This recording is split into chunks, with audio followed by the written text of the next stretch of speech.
So here is the Maintenance Pro. All right, so this is the free downloadable trial version that you get 30 days of if you were to download it. Right, you can change which version you have. I'm just going to stick with the professional. For the 3 different versions, it gives me the most access to the different features. So we're on the home screen here. And this may be similar to what you've seen at work. Maybe you've never seen one of these. What you see in the future may resemble something like this, or it may not look anything like this. The one that I'm most familiar with is more of no graphical displays, nothing. Pretty much this whole part of the screen wouldn't exist. It's more of just this menu system that you'd see on the left-hand side here.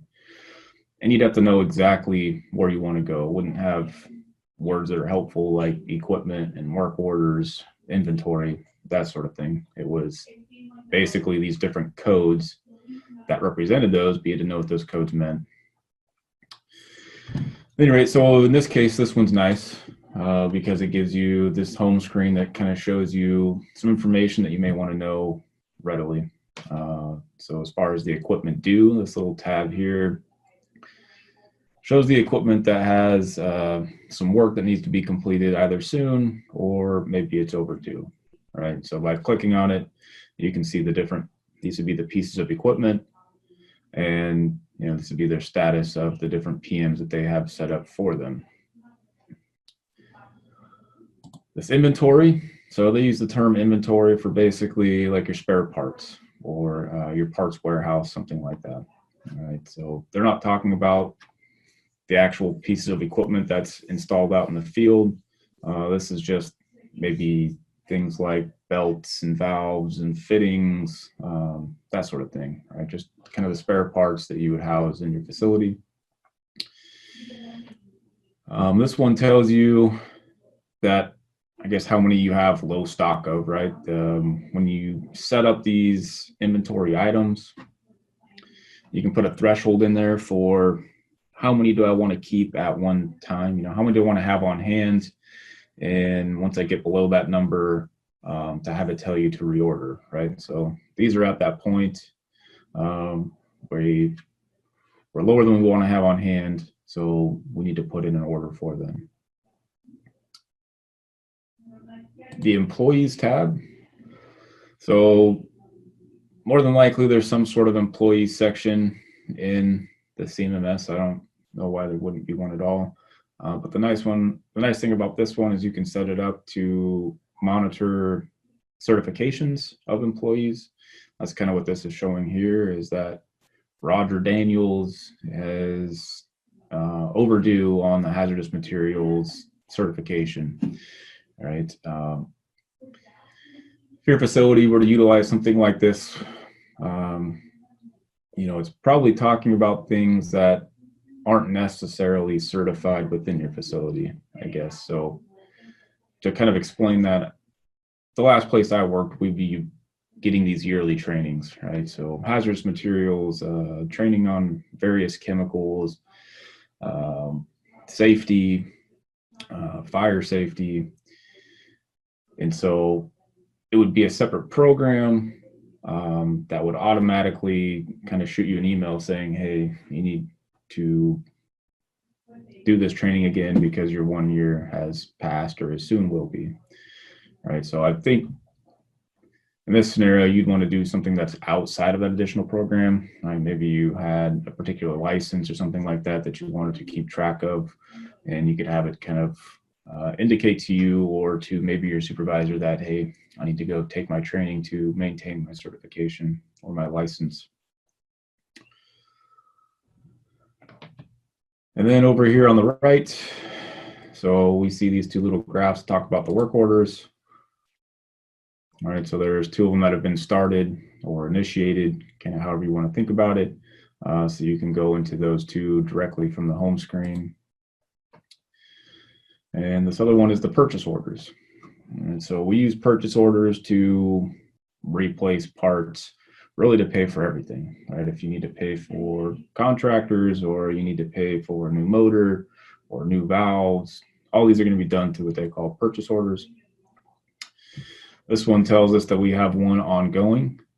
So that's what they call a requisition. That's kind of the first process, is you basically request these parts, and then at some point it'll be approved, and then it'll turn into basically an actual purchase order. And then at some point you'll receive your parts, and you'll document it by receiving them in the program, and so on. So this takes us to the purchase orders that are currently active.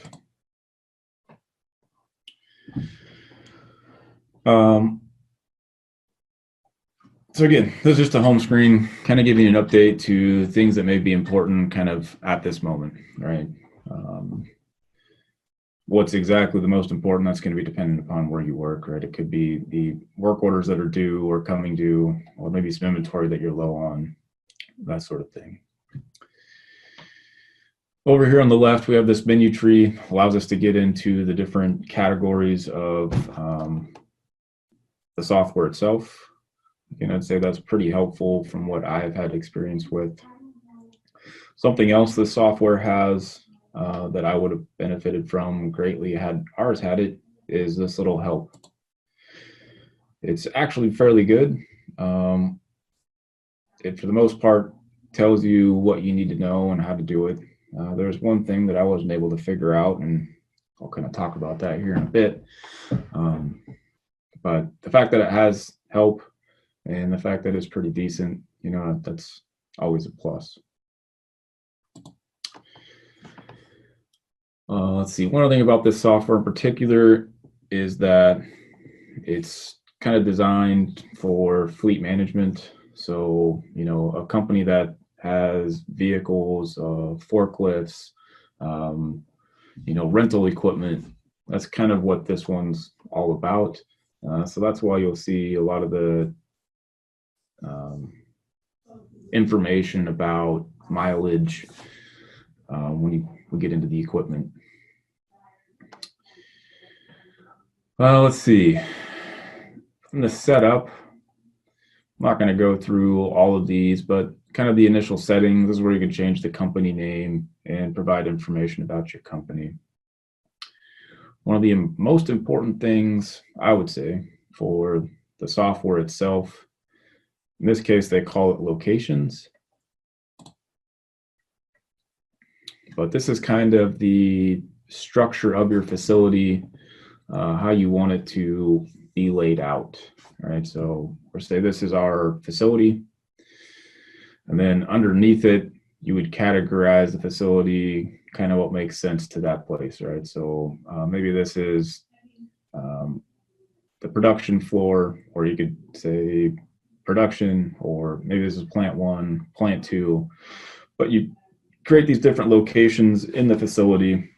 And why it's important is because when you create equipment, you're going to tie the pieces of equipment to these different locations.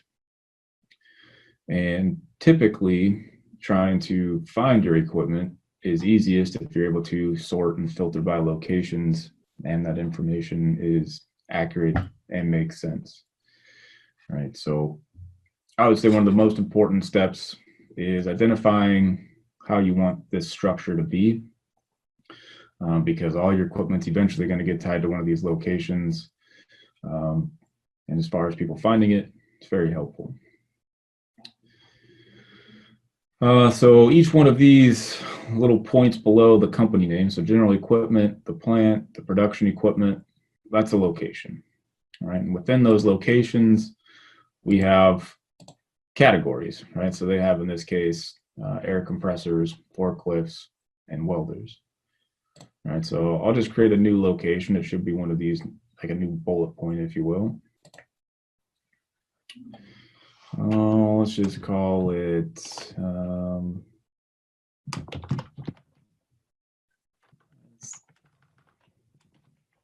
will be super generic. I'll just leave it as location. You can change the icon. In this case, maybe the one you have or will have in the future may not have that ability. With this software, if you click save, it's like clicking OK in most other programs. If you click save plus, it's basically like saying, okay, plus I want to add a new one, right? So I'll click save, right? And now we've created our new location. It automatically gave us one category, kind of just default in there. We can change that to whatever you want, whatever fits your facility. I'll just say north, south, east, and west. So if I click save, it's going to save category 1 as north. If I click save plus, it's going to allow me to create a new one.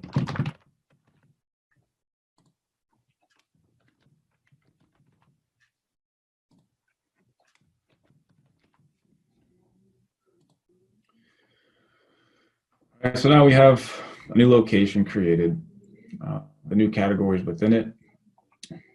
And this is where I could not figure out how to do something. I'll show you what I mean. So within the plant location, they've created a category called cooling and ventilation, right? But they've also been able to create subcategories within here.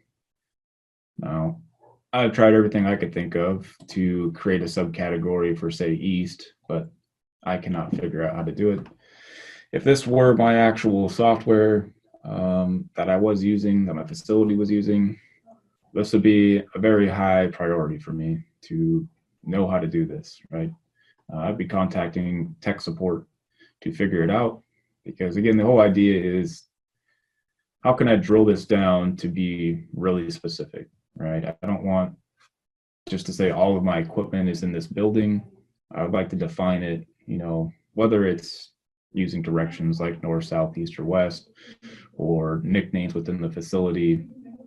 This corner is plant 1, the other corner is plant 2, and so on. So for me, at least in my opinion, it'd be really important to figure out how I could, again, be able to create subcategories here like they've somehow figured out how to do.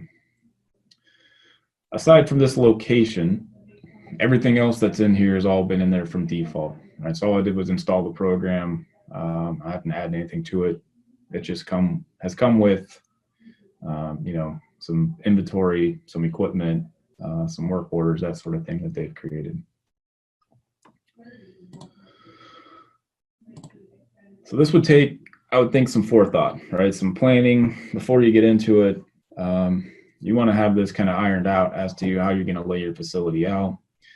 It's going to be not that much fun to have to change in the future, particularly if any length of time has passed and you feel like I want to rename these things or restructure it.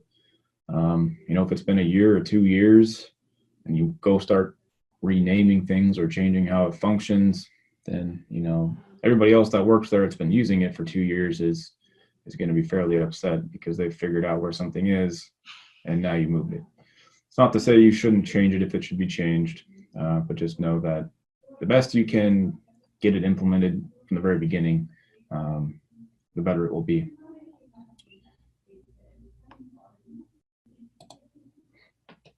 Okay, so we've added some locations. Again, we have this menu structure on the left, lets us navigate to all these different tabs pretty easily. We'll check out the equipment.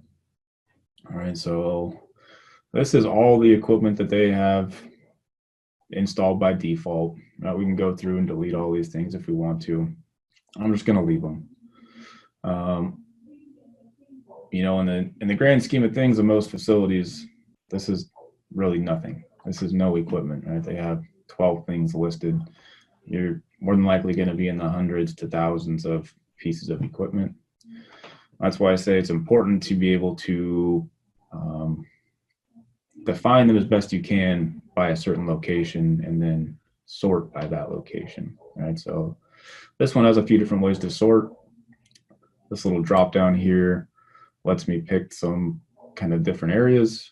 If we go to the location one that we just created, there's no equipment in there, right? We just created it. Nothing's been assigned to it. So this is kind of one way. These are those, broad locations.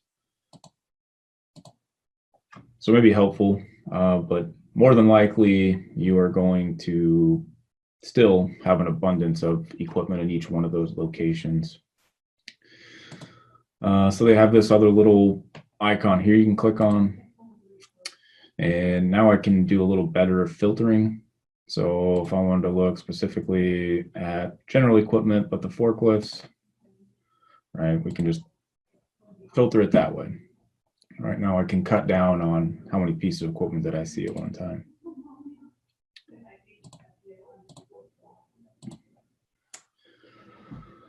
So let's create a piece of equipment. You have a couple options to do it. Up here on the upper right, you have the new. You could also click the plus here. Either one's going to do the same thing.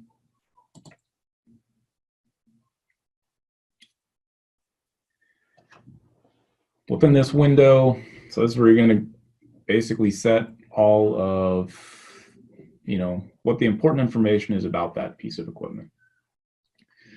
Starting with, in this case, they call it the unit. That name may change. This is really the only thing that you have to put in here to create the piece of equipment. But this should be some unique identifier for the facility, right? So it may just be that when you start off, the first piece of equipment you get is 1, and you kind of go from there to, that's kind of the process that we started with. But we started with an 8-digit code. Can't even see how many zeros that is. And then so my next one would be 100000001, right? Again, this is something you want to think about beforehand, so you have an idea of how you want to make this happen. But this should be, again, just something unique to that piece of equipment. Every piece of equipment that comes in is going to have its own unique number or value, however you dub to do it. Numbers seem to make the most sense because it's sequential, and really it's not really a nickname. It's just going to be what the software uses to know what this device is. So the make. So I just found a pump online a little while, or a couple days ago. I know it's a Grundfos. So anything that you've created in this field, it will store it for future use. So Grundfos originally wasn't there, but if I were to continually add Grundfos pumps, every time I came in here and started typing Grundfos in, it would kind of try to autofill it, and I'd be able to select it from there. So it's going to retain that information. The model, I can't really remember. I think it's MQ3. I'm just going to say -45. We'll find out here in a bit. Same as the make, it's going to retain that information. The year. And again, you can populate this as much as you would like to. Again, try to be as specific as you can. The tag, this is where I would say you would want to put some sort of nickname in for the piece of equipment. All right, so if this is a pump, it would be whatever makes sense for your facility. Maybe it's just PUMP1 or PMP1. But it's almost like a second structure for identification, right? And so if I were to get a second pump, I would make it PMP2.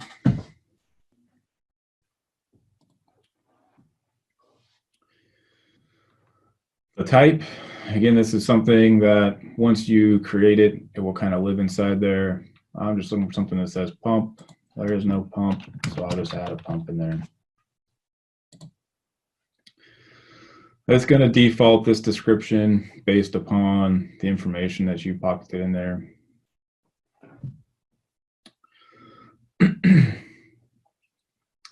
The assignment, right? So this is where you get to give it a place that it resides, right? The location that it's at. I'll just say it's the one we created. It is now in the north. You can set the status. Active meaning, it's out in the facility being used. In shop would be you have it in the shop maybe for repair. Inactive and out of service. Those are kind of odd ones to see, at least for me.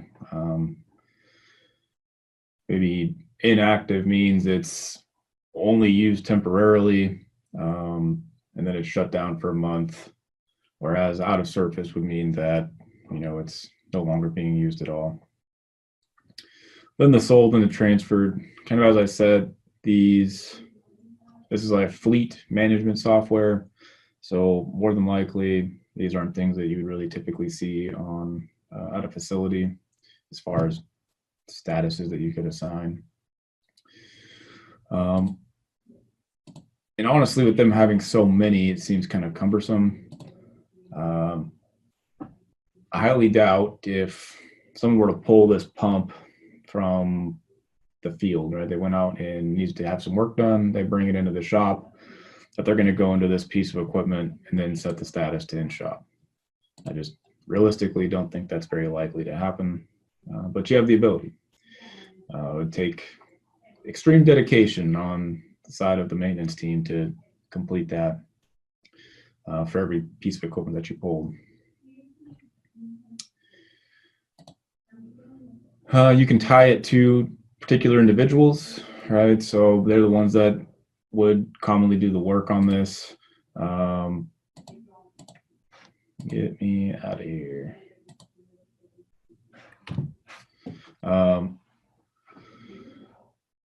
You'll see that you'll also be able to assign work orders as they come due to email to different employees and that sort of thing. Right? But you can assign who kind of owns this equipment. The cost center, this is usually kind of a big deal. Really what it boils down to is the company's going to have these different sacks of money, right, that they're going to pull from to complete whatever it is that they do, right? So one of them may be the maintenance, right? That might be all of the labor from maintenance and also any purchase that they make, if I have to replace equipment, that sort of thing.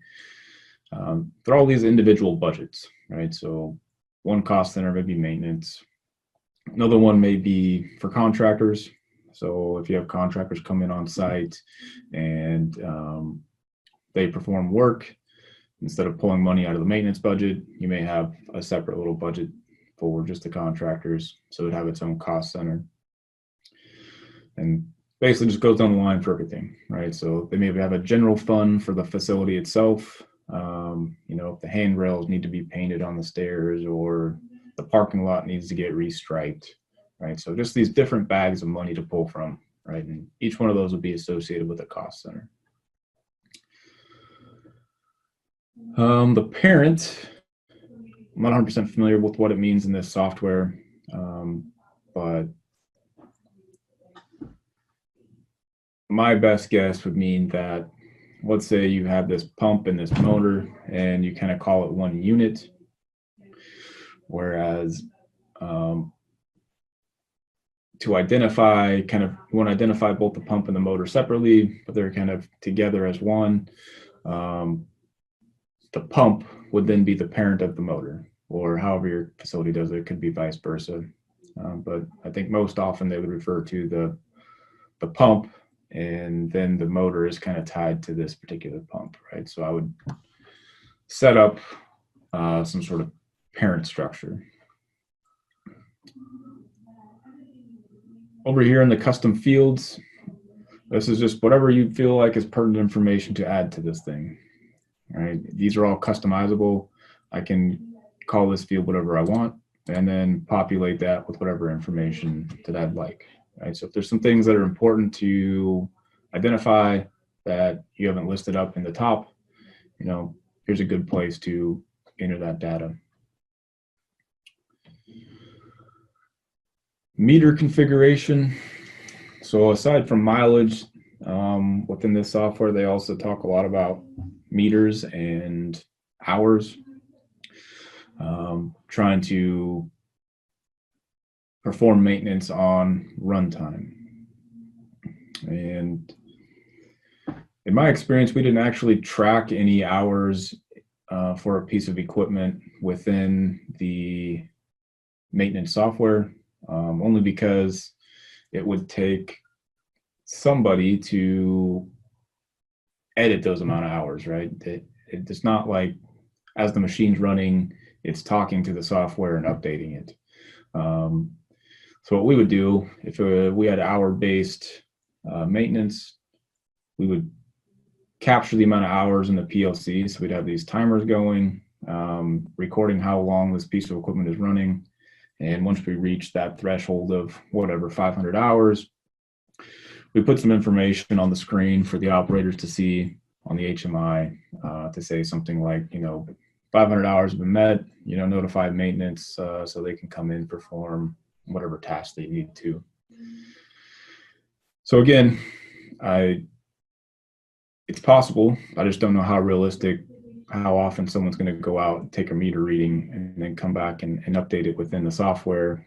And, if this is something you run daily, that's kind of a big task. A lot of time would be spent just going out there, taking a reading, come back and inputting.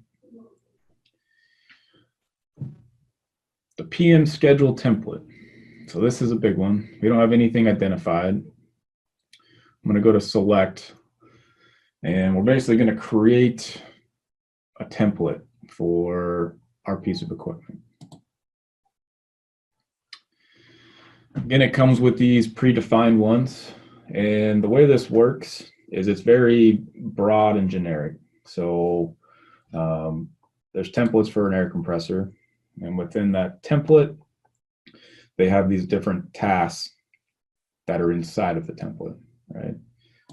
Same with the drill press, same with the forklifts, and so on, right? So I don't see one just strictly for pumps. There's one for vacuum pumps down here, but I'm just going to create one. In order to create one, I have to go to Manage Templates. And again, both the schedule and the services associated with it are fairly generic, and it's going to be that way. And then you'll see how we actually get to some actual detail and using them though. So I'll create a new template. I'm going to deselect this mileage. I'll just track everything by date. I'm going to call it pumps. And as of now, we've created it, but we don't have any services installed or there's not any tasks available for us to complete. So we'll add a couple of tasks over here by clicking this new.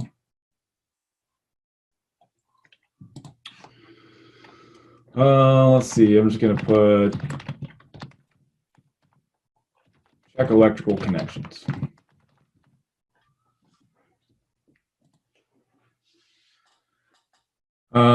Again, this is something that you can modify as far as what type of task this is. I'm just going to say normal.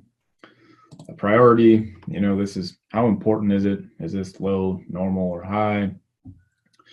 I would think that typically when it comes to PM tasks, they're typically going to be set as normal. There may be like regulatory tasks that you may need to complete. Maybe those would be high priority. But for the most part, we left priority up to kind of repairs, right? So when something were to break down, those are really where the priority would matter as far as if it was a low priority or normal or high, emergency, that sort of thing. Enabled, if this is set as no, then it's not going to start tracking the days and letting you know that, this task is coming due, right? So in our case, we're going to set a yes. How often do you want this due? How often do you want to complete this task? I'll just say every 30 days. And over here on the right, it's how often or how early do you want to know about this? Do you want them to tell you 5 days in advance this is coming due? Do you want to know the day that it's due? Right, all that's going to depend upon sort of how important this job in general is. So I'll just tell them 5 days in advance.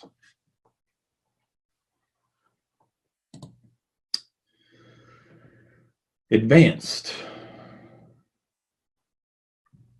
All right, so include PM service with email notifications. Again, this is time to want to email somebody letting them know that some work is to be done. The labor time, right? How long do you think this is going to take? Again, I would say this is probably far more important than people give it credit for. At least I know in my facility, we would establish budgets based upon, the tasks that we have to complete each year and ballparking how long it's going to take, right? And if this number wasn't very valid, then it could skew your numbers and ultimately affect your actual maintenance budget, at least in my case. Right, so this would be something that you'd kind of take your best guess at, and after completing it, maybe compare it to how long it actually took. Was that a normal situation? And modify this as needed. Also, something to keep in mind is, what are you counting as the labor time? Right? Is it the moment that somebody grabs a work order from the time from that time until they complete it? I would say yes, but there's a lot of factors in there. Like, do you have to go and obtain permits, right? How long does that typically take? Is that 15 minutes? Is that 20 minutes? And there's the time to take the job or to complete the job. And then after you complete the job, you're gonna have to come back and take some time to, update your notes and just complete the work order itself, right? So you want to factor all of those things in. In this case, I'll just put it a half hour.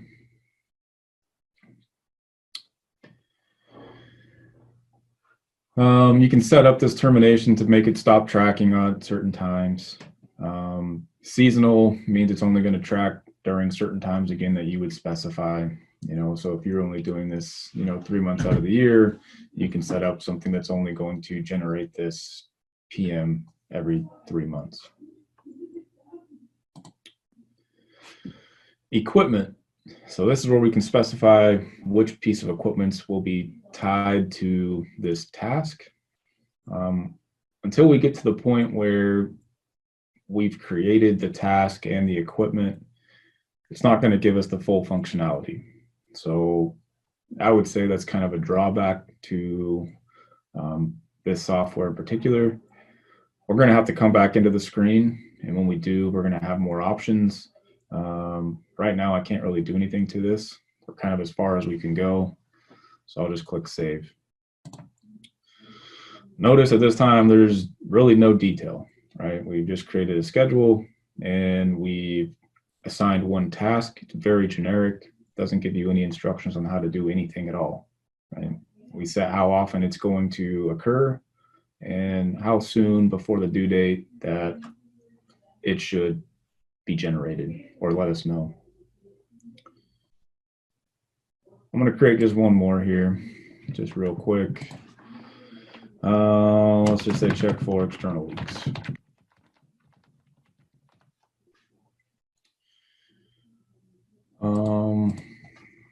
We'll just say every 15 days, notify me 1 day in advance. Estimated labor time, we'll say it's going to take 15 minutes. All right, so we've created the schedule and we've created 2 tasks associated with it. We'll click OK.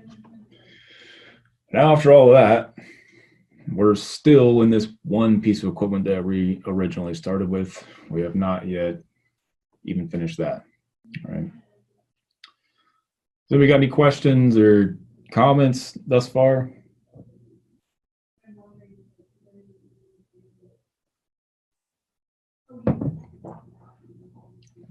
All right, so we'll go through these different menus right here. I'll take a look at the specifications. I guess before that, point out that, right, Previously this said none. Now we have the pump selected. Specifications again, this is where you can add information. If you find it relevant, I'll just say it's black. I have no idea. You can put the dimensions. Again, there's all sorts of custom fields. So if you wanted to put information specific to that equipment, you can add that, change the name of the field, add the information.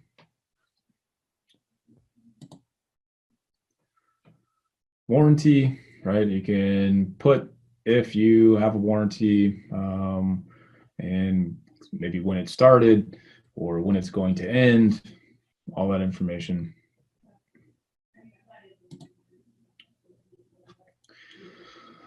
The purchase, right? So who you got it from. It's going to have a drop down of people that you have previously purchased equipment from.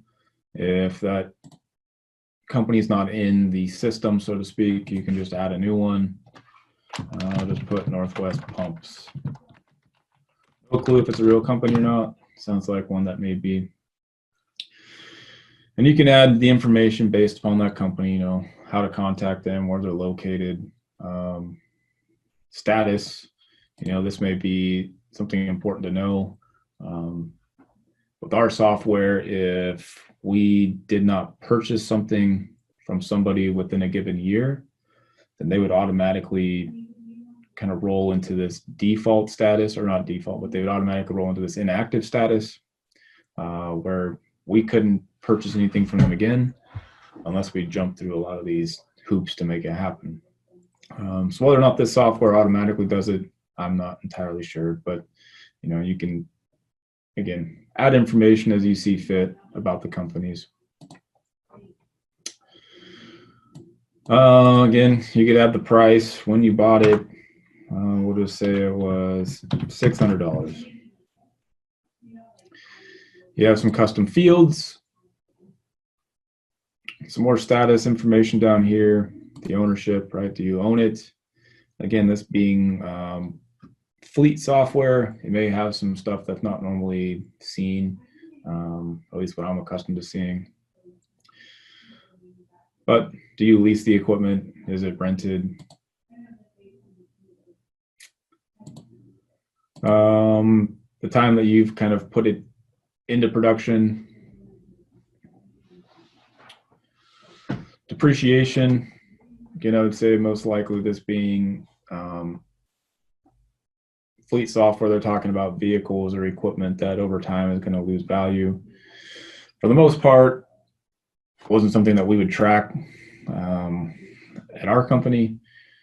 It would just be if this piece of equipment is really expensive and we actually dub it as an asset, those would be the only types of piece of equipment that we would track. And as far as depreciation, I don't know if it was ever done internally. It was just kind of on as needed basis.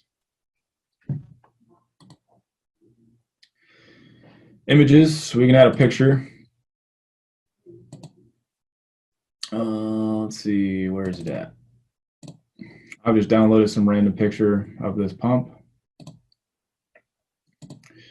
This would be a good place to take a picture of the data plate, right? Another way to capture all that information.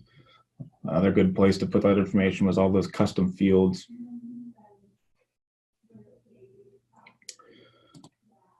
Attachments, so I can put things like manuals or Word documents.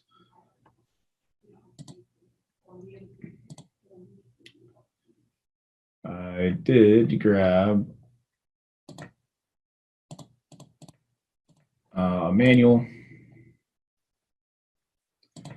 So this one will take us, we'll take PDFs, it'll also take Word docs. As far as other file types, I'm not entirely sure, right? But now if I go into this piece of equipment, I can immediately get into, you know, the manual for this device, whatever it is, right? You could put a document on here that maybe has links to different videos, right? So how-to videos on how to disassemble or to change out a specific part, that sort of thing. Notifications, right, is where we can add an employee so they can be notified. More than likely this is just for maintenance purposes. So if the equipment's coming due for a particular service, they get an email letting them know that this is happening. Well, let's see, expenses. Again, I would attribute this to more like this being fleet software. Notes, a little notepad. Again, you can just add more details too.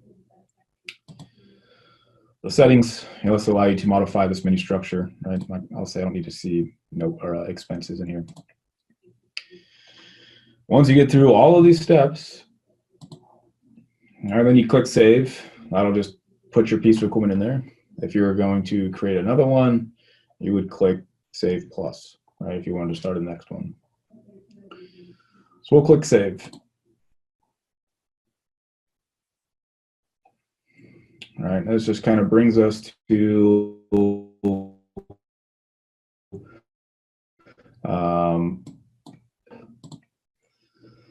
the summary is just going to provide you some information about, in this case, what's it costing you? This is where you'd see things like the labor hours that get assigned to it, the parts that get assigned to it, the details, right, the stuff that you've entered into it, the tasks that it's been assigned to. Again, these are generic at this point. No real information that's really created. I don't think I can edit from in here. No, you can't. So in order to make changes to these to make them specific to my piece of equipment, we want to go back to the templates. Now I'm in the template and I'm on the two different tasks. We're selected on the electrical connection. If we go to edit it, I now have a couple more tabs here. The instructions tab and the parts tab weren't there before. So I had to get through the process of completing the equipment and okaying all of our schedule and the different tasks. So the parts that are used, all right, so this is, is a particular belt, are there valves, or, special items that you should keep on hand for this piece of equipment, right? You can associate them with this piece of equipment here, right? And this would be associated with this particular task, I guess, not just the equipment itself, but this particular task that you're going to be completing. The instructions. So the reason why out here the schedule template is big and the task by itself is big is so that you can use those tasks for various pieces of equipment. And then once you get into this point where we're going to assign this task to our pump, this is where I can refine exactly how to complete the job, right? Let's see. So check electrical connections. We'll just do something pretty basic here. Obtain safe work permit from operations.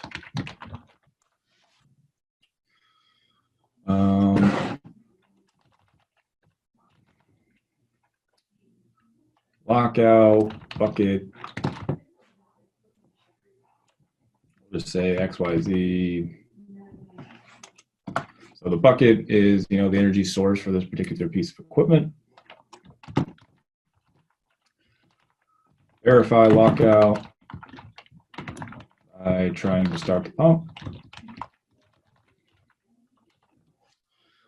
Never trust what you locked out is actually accurate until you tested it, right? So in this case, I lock out the bucket, then we go over and maybe we press start or run it through whatever sequence is required to try and start it, verify that it's not going to start, make sure that we have the right energy source locked out.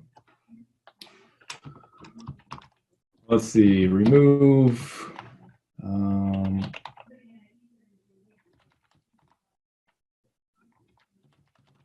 electrical cover on the pump.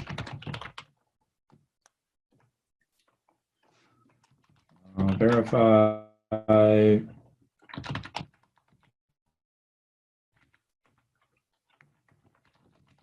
electrical housing is clean and dry.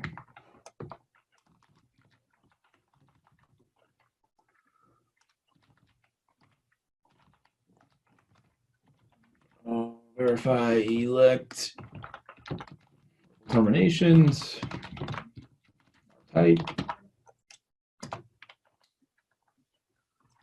Reinstall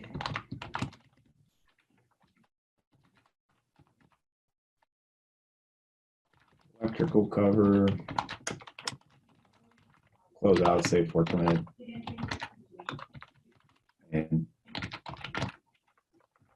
return equipment to operations. Right, so whatever the task is that you're doing, right? The idea is that be as specific as possible.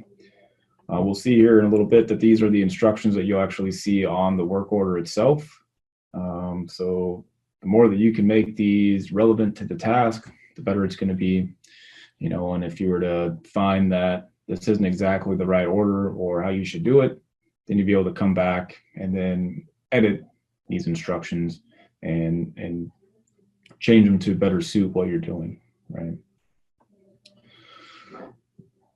So now we have these set of instructions for this particular task assigned to the piece of equipment that we created.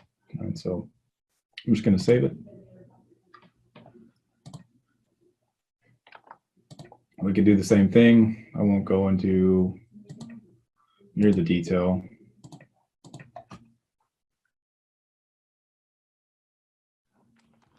I'll do this, do that, then you're done.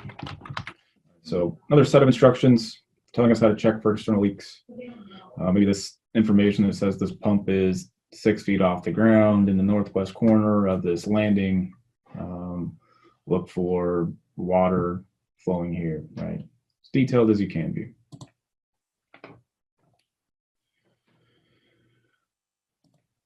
All right. So we've created the piece of equipment, the schedule, a couple of tasks, gave some details to those particular tasks on how to perform them, right? And all that's been assigned to one piece of equipment. All right, we can now see our piece of equipment here. We can sort by, well, let's do it this way. Our locations, right? If I remember correctly, I selected north. Right now we see our piece of equipment that we created. It's in this specific location. You can also adjust these tabs. When you adjust these tabs, you'll be able to filter by some of them by going into these settings, right? So I can display the locations in here, maybe get rid of the meter, that sort of thing.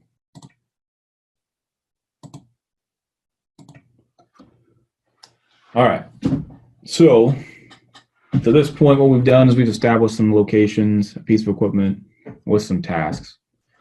And more than likely, your site is going to have hundreds of pieces of equipment at the least, right? So it's a very time-consuming process, and one that you only want to do one time. So it's important to kind of, again, lay out what you're going to do before you do it. You don't want to have to come back here and make a lot of edits, right? So define a particular structure for the locations, define the structure for how you're going to create the equipment as far as the unit numbers, in this case, the unique identifiers, and go from there, right? But there's no way around it. This is going to take some time. There may be some out there that you're able to maybe create a spreadsheet and then import that spreadsheet into there, and it may be able to kind of auto-populate it, but still you have to create this spreadsheet. And in this case, you know, we're adding things like pictures and manuals to it, so you're gonna have to get into it to make some changes. Any questions?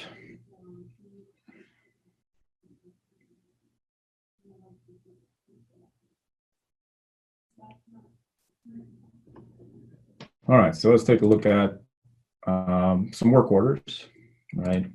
I'm actually just going to talk about them from this equipment screen. Over here in the actions, we can create work orders specifically for our piece of equipment. This one basically has a couple of different options that I kind of find redundant, but maybe there's a valid use for it. If I were to create this repair request, I'd put some information in, and even after creating the repair request, I would still have to create a work order. So in my opinion, it's kind of most important, or be most beneficial just to go in right away and create a work order.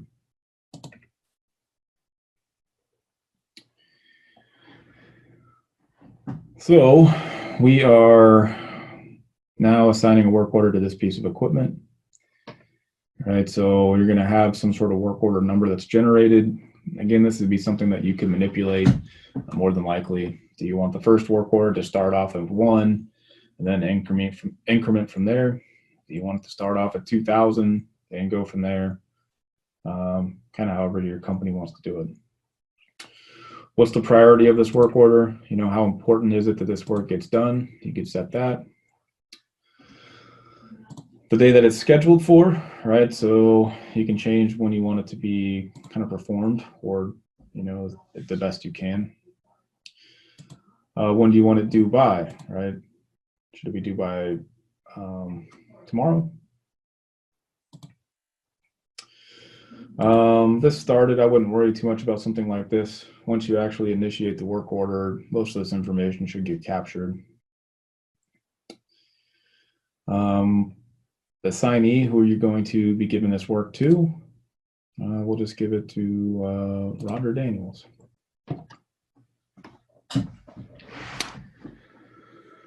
Miscellaneous details.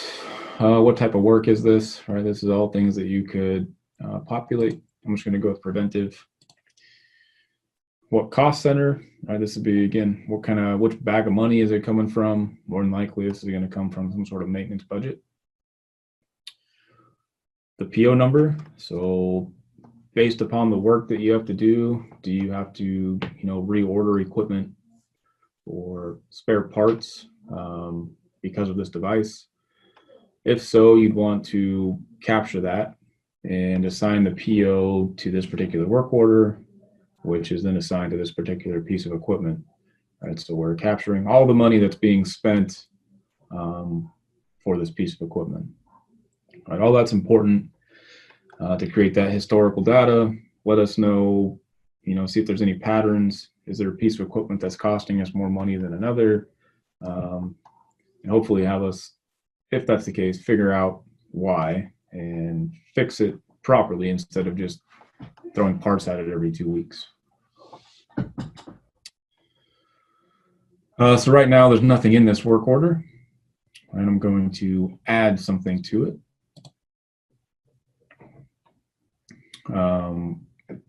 So this is where it'd be beneficial, I guess, if you created a repair request, because you'd be able to identify it here and then select it to the drop down.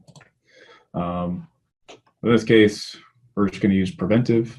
We've created the PM schedule and a couple of tasks, so it's going to let me select from the 2 that we have associated with this piece of equipment.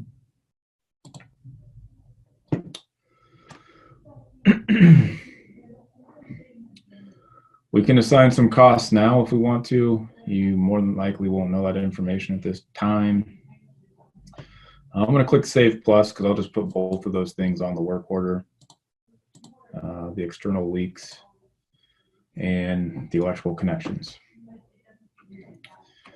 So aside from just capturing money spent as far as POs, we also want to capture the labor hours. I haven't done enough research with this software to know exactly how it works, but with this employees tab over there, you can get into the employees and you can set labor rates. So you can say effectively how much they cost per hour. This is typically not something that everybody should be able to see. You know, seeing different people's wages is kind of weird. Typically that's kind of behind the scenes, or maybe something you wouldn't be able to find and maybe locked out in a way that you don't have access to it. Regardless of that, this one's going to flat out just spell it out for you. But I'm used to seeing more like, instead of everything being totalized kind of individually, it would just give you a total as far as what something's cost because of somebody's hours or parts that are against the work order.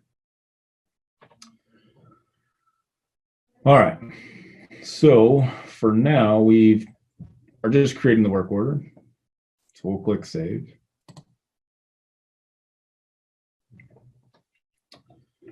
We'll go back to our home screen since we, well, it didn't work how I thought it should. I would have thought that it would have brought it up here since we kind of scheduled it for today and it was due by tomorrow. But at any rate, go to the work order screen and here it is, right? So it's assigned to Roger Daniels. Let's say he goes out and actually I want to look at the work order so you can see what it would look like.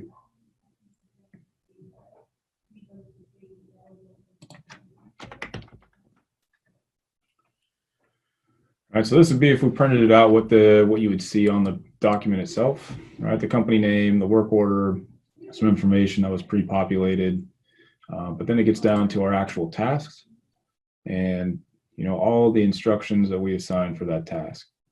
And the best thing you could do is make this foolproof, right?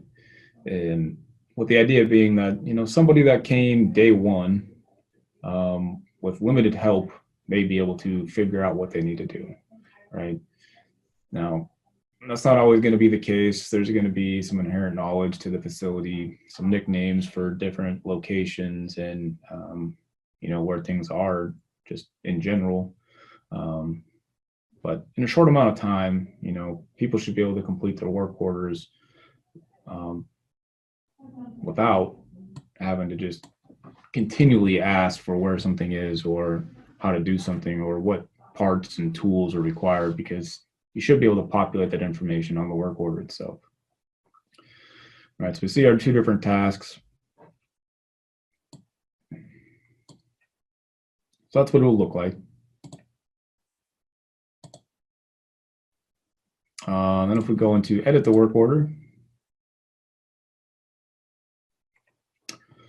we'll see that we'll just say that we've completed them. I'm going to have to go into progress first.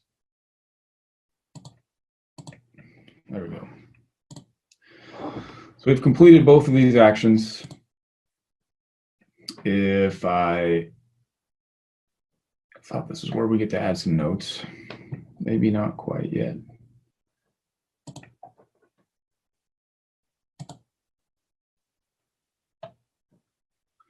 All right, so we've completed the task. Now we'll say we'll add some labor to it, right? This is where you see kind of some information that maybe you wouldn't normally see. But this says Roger Daniels, $35 per hour. How many hours did they perform the work? We'll just say it took 1 hour.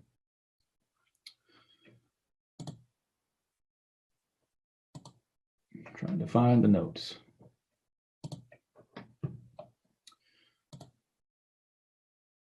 We'll go and edit the other one. Again, add some labor to it. Let's just say this took half an hour.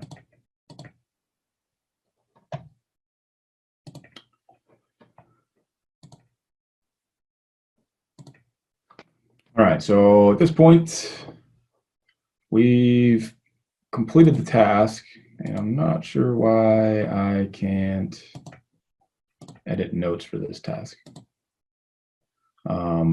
But I guess right here in this section here is where you could say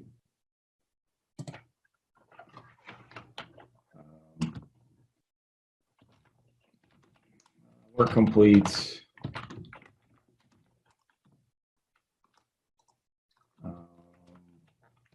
During inspection,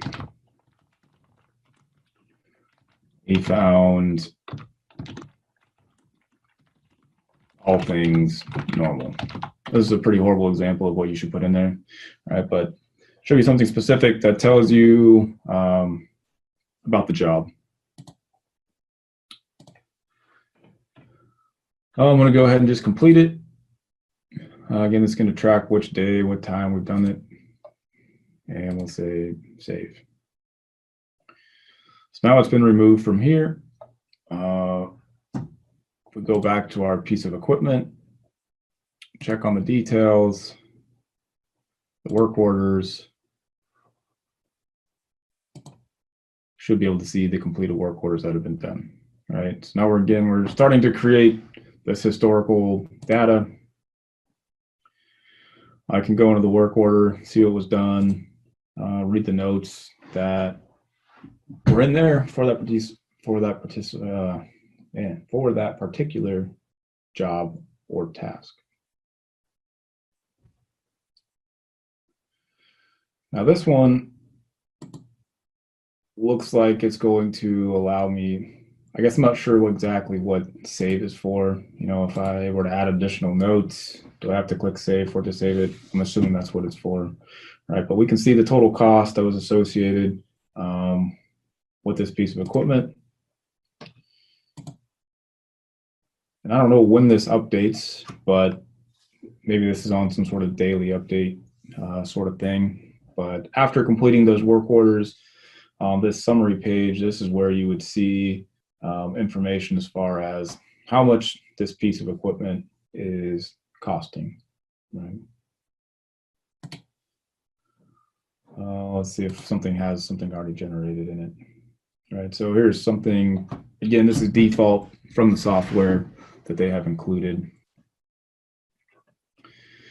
Or again, you can just get some analysis based on, in this case, monthly averages as to how much this piece of equipment is costing over time.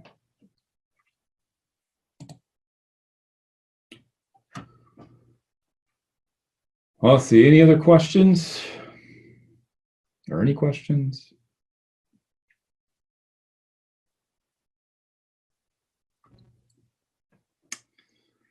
All right, so just kind of the last thing we'll look at here is just the inventory piece. This is fairly similar to the equipment. Not really going to go through and add anything to it. Works kind of the same way. You're going to assign a part number and you're going to assign it a location.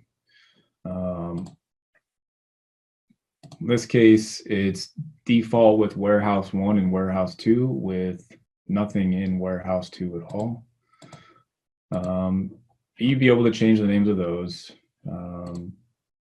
set up the warehouses. So the warehouses up here, that's where they're talking about basically your spare parts storeroom, right? And you'd be able to go in there and change what they're called, that sort of thing. Again, it has a pretty quick visual indicator of if you're running low on something. If you remember back to the home screen and the inventory low, it only shows 2.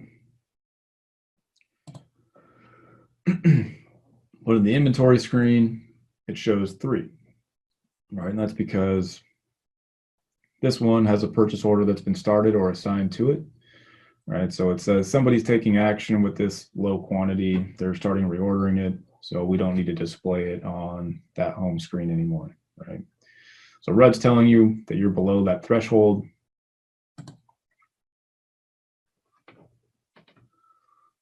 This one doesn't have anything in it. I guess let's go to the one that's red. So these air filters, again, you can assign the part number, the description of it, manufacturer,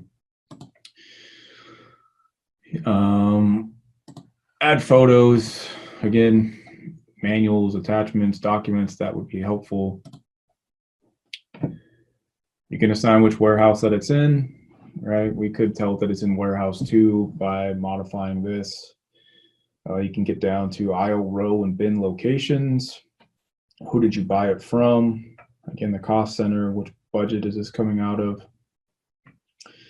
The quantity is how many you have. And then these are the thresholds, right? So if I get below 15, that's what's going to tell me that I need to order more, right? And in this case, it's going to order 20. But again, these numbers are whatever you need.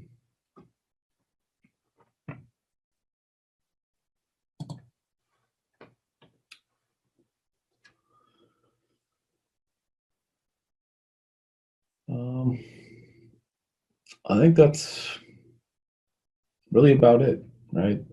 Purchasing is going to get into POs, invoices. These are things that that contractors would send to you for the services they performed, that sort of thing. The employee, you can update the data for who's in there. Again, this particular one allows you to track certifications, which is kind of interesting, pretty neat. You can add the vendors, right? These are the people that you are buying your parts from, your equipment from. And then it has the calendar, which you can use to have indicate an alternative method to show when certain services need to be completed.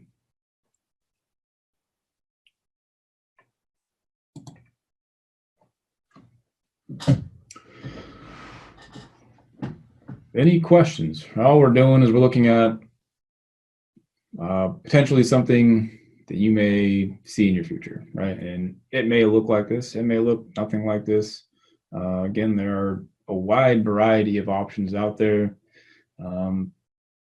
Ideally, you'd want to get something that's more suited for your particular facility. Like in my example, if I worked at a chemical plant, I probably wouldn't want to use this software for the fact that it's a fleet software and there's a lot of things in here that I wouldn't ever use. Right? It doesn't really make sense to have all these options for something that doesn't make sense for my facility.